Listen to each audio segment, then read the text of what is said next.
You're watching Nerdosity. Hey, what's up, Nerdosity? This is your host, Starcrossed Cosplay, coming at you. And today we're gonna be revisiting something that we haven't done in a hot minute because of, stuff in my life I just had to get done and things like that. Top list of Nerdosity! And today we're coming at it strong with anime/manga.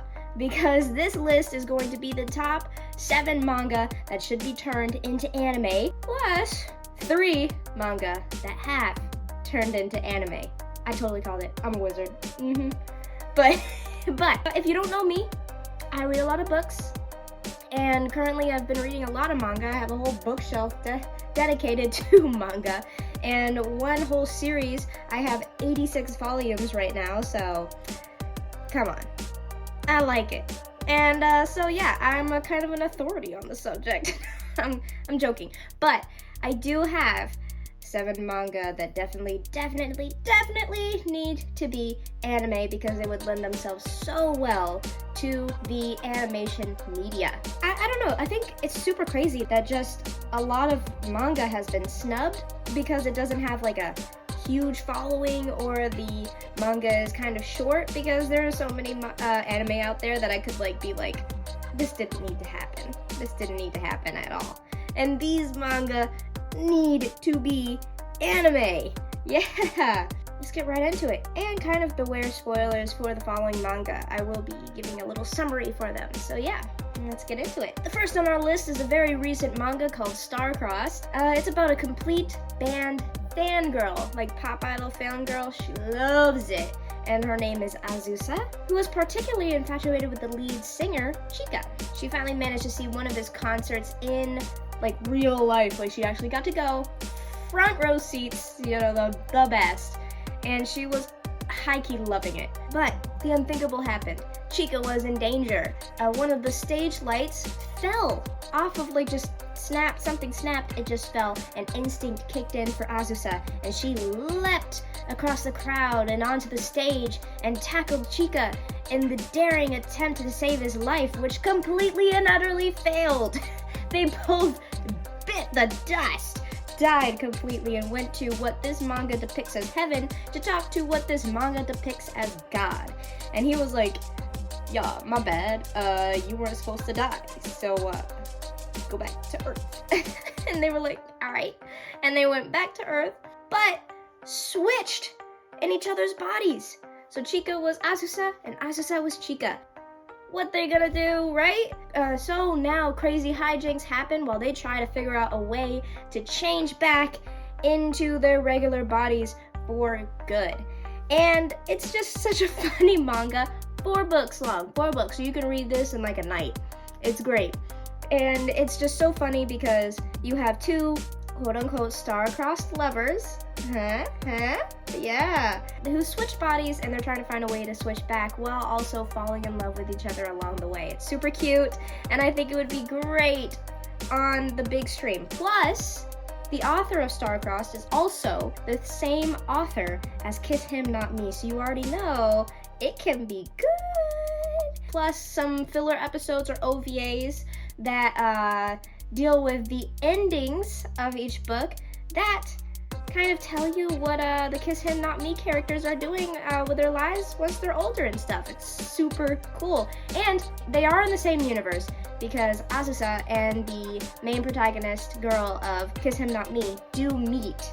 So it's not entirely impossible that these could be filler episodes / OVAs, and I think it'd be really good. Next up, my number 6 pick is Yotsuba. If you haven't read it, I really recommend it because it is a cute familial comedy about a very young adopted girl learning her way through life with the help of her single dad, her friends, and her neighbors. It's just so adorable because even though this kid is quite eccentric and quirky and naive, she's also super energetic and imaginative and just high on life, completely. So you get some fun, amazing games that she makes up with her friends and family and neighbors, and also some amazingly hilarious misunderstandings. It's just, it's so perfect. Honestly, we need fluff pieces like this amidst of all the crap that's going on in the world. seriously.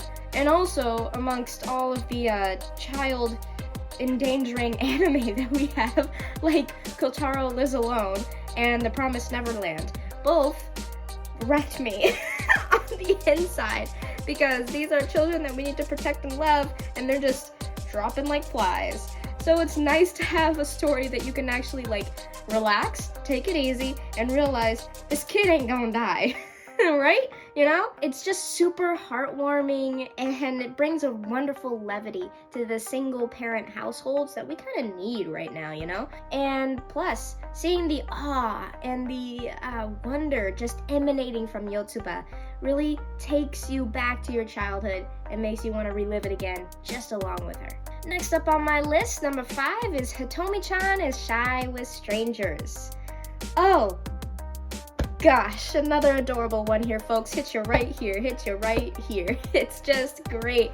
And I found this gem while like just perusing Amazon during COVID. And this story is about Usumi, who is a second-year high schooler, and Hitomi, who is a first-year transfer student. But the kicker is that she looks extremely intimidating and a little bit terrifying to people around her, because she's just super tall. She has a great figure, athletic figure, so she kind of looks like she could like squash you.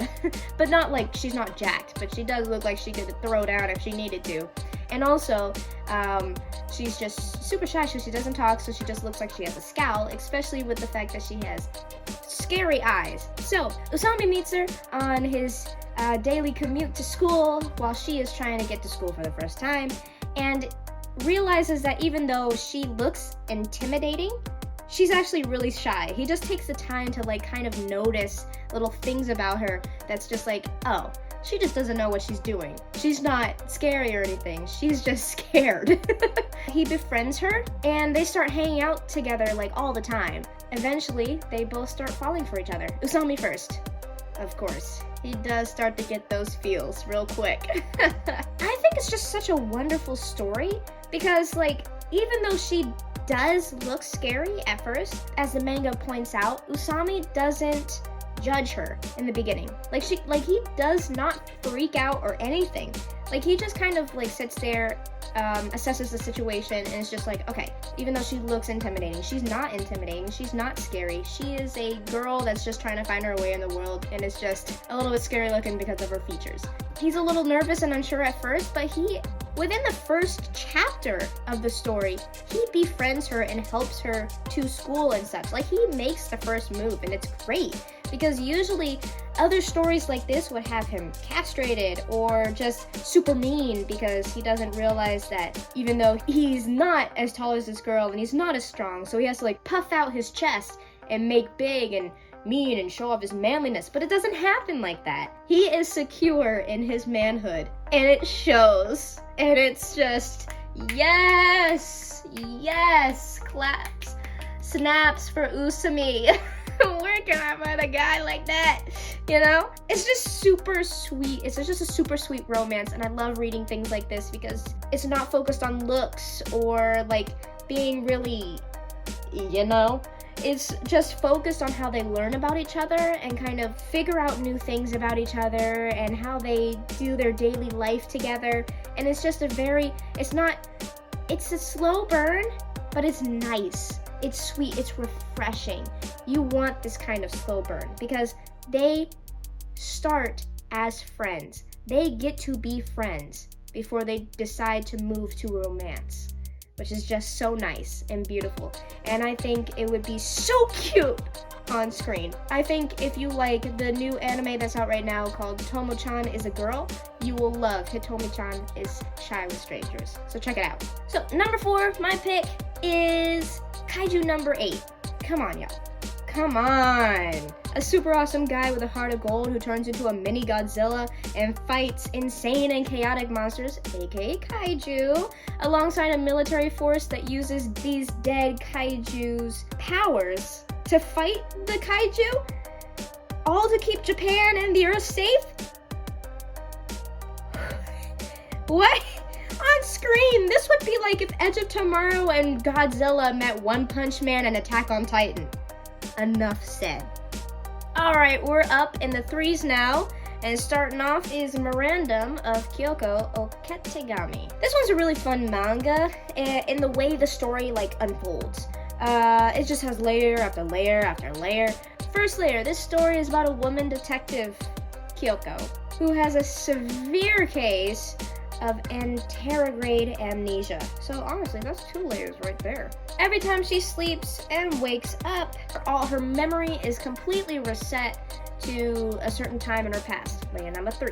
Another layer. Every case she gets to solve or has to solve, she has to solve before she goes to sleep, or else the whole case is done. She can't remember anything and she would be starting from scratch. Layer number 4. To remember this fact, she has written things on her skin, around her walls, everywhere, just to make sure she remembers. You fall asleep, you forget everything. Layer number 5. She is accompanied by a man named Kakushidate. I'm bad with names, so I gotta look. Who helps her solve cases, and also has fallen in love with her, because he just happens to be the culprit of every single case. I say culprit, but he's not. He never does anything wrong. He's super innocent every single time, so that's 2 layers in of itself. But he just manages to be in the wrong place at the wrong time. Talk about bad luck, am I right? But yeah, bad luck for sure. But this story is super funny at times, but is also very rooted in the drama and the detectiveness of it all. You know what I'm saying? Like, it is a really fun detective story that has a twist that I don't think has been done before. Anterograde amnesia and like some dude that just happens to be an issue every single time because he just happens to be there is great. She has to find out why she has amnesia, like who caused it and stuff like that, and also solve every case each and every time before she falls asleep. It's just a fun story, and I think it could be done so well on screen. Especially since they already had a live action version, so you know it can do well, right? I never got to see the live action anyway, so I need it in my life. Plus, the English translation of this story is super hard to find, even like if you try to find it online. I haven't even seen the ending. So if it was made into an anime, it would totally help me to be able to understand what the heck was going on, because I really like this story. I did. Number 2 is something that's not like any of the other stories on my list so far because it's dark and it's a thriller and it's dark, and it's called Deathtopia. But this is a thriller story from the same author who created Cage of Eden. So if you like that, I'm sure you'll like this. But it's about a man who gets into a terrible car accident, leaving him mostly blind, and then he decides to get surgery, which, even though it's a success, he now can see apparitions like poltergeists, ghosts, demons all around him, and realizes he is in immense danger from these things because now they want him. And when all hope was lost, a beautiful girl came out of nowhere and saved his behind. And because she fights these apparitions for a living. It's gritty and scary, and not for the faint of heart, for sure, because it just gets worse and worse as it goes along. Worse and worse as in like darker and darker, goodness. But the plotline is pretty cool. I mean, this once cowardly man coming into himself because of the beautiful and super cool women in his life. I think that's a pretty neat plotline right there. And I think that if you like things like Parasite and Miruko-chan, you should like this. It's definitely worth the read, for sure. And I think it would be just great as an anime. Now, before I get into my top pick, these are the 3 manga that I wanted to become an anime that did become an anime because I'm pretty awesome like that. Kidding. But Hitomi can't communicate. Number 1, super cute love story between 2 high schoolers, one who is so socially anxious she can't speak, and one who figures out a way to communicate with her. He's like super patient with her and spends his time communicating with her despite the obvious language barrier, and it brings them closer together. Number 2, Spy X Family. Super awesome love story between a spy and an assassin who adopt a telepath daughter so that those 2 can infiltrate their respective jobs without arising suspicions. Sure, it's way more nuanced than that, but you just gotta watch the show because it's super freaking awesome, you know? It's just super funny and cute, and the fight scenes are to die for. They have been the best fight scenes that I have seen, like, almost ever. And lastly but not least, Call of the Night, a dangerous love story between a human and a vampire. I like love stories, so sue me. And watch the show or read the manga, it's just totally worth it. It's really awesome. And I know you've heard human and vampire love stories before, but this one's totally different from a whole bunch of other things, I promise. Alright, now the moment you have all been waiting for, my number one pick, Siren. Have you ever watched the Tomodachi game or Alice in the Borderlands? This manga is like that, but on steroids and predates them both. It came first. Siren came first, y'all. It's such an amazing read about a high schooler who beats up a bully for money and then hears a phone ringing from a phone booth. Who uses phone booths anymore, am I right? But he picks it up and he only hears his own echo and hangs it up.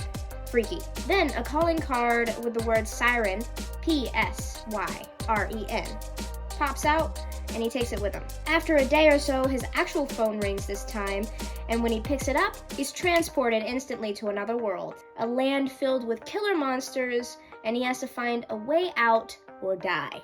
He realizes he's now in a game with several missions, each one harder than the next, and even though if he wins one he can go home, he has to come back and continue the game until he finishes it or dies. He has to finish this game or else he dies. But at least he'll run 500 million yen at the end of it, right? In the same situation. Okay, with the help of a girl in the same situation, they have to work together to finish the game for good. I think the way that the manga is drawn and written would make it like an instant hit as an anime. It should have made an instant hit as a manga because it's just so riveting and so good. It could be like on the same playing field as My Hero Academia or Demon Slayer, honestly, with the plot line and the way all of the fights happen and how they survive each time. I mean, the plot line is understandable but not predictable, and the manga actually ends on a note that isn't rushed and like ties everything up so nicely. A story about clear underdogs barely surviving time and time again, learning how to use powers and their intellect in this new and just frightful world is like definitely a recipe for an amazing story and an equally amazing show. Unfortunately, this manga started in 2007 and ended in 2010. 13 years difference to now isn't a lot of hope that it will be turned into an anime, but honestly, not making those intense hair-raising and serotonin-making fight scenes into an animation is just criminal. Let's make a petition, y'all. Siren time. Siren 2023. Please, it needs to be an anime. And there you have it, guys. My top 7 picks and 3 that already have been made into anime. I hope you enjoyed it. Honestly, I'm sure there's a whole lot more manga out there that need to be turned into animes, but I've managed to read a lot of manga that actually eventually did get turned into anime. Anyway, these were my top picks. Did you agree with them, or do you think I left something out? Please comment down below. And if you want more videos like this, please like it, and then I'll know that I should bring you guys more. And make sure that you also subscribe so I can keep on making things like this, and hit that notification bell so you know when I'm here every single time. Also, make sure you check out my Etsy. It's called Nerdosity Creations. If you want props from anime or TV shows or anything like that, I have made a bamboo muzzle, and I've also made things like Spider-Man face shells and the Treasure Planet hologram map, Fenton thermoses, all kinds of cool things, so check that out. And thank you guys so much for watching. You've been watching Nerdosity, and I will see you next time.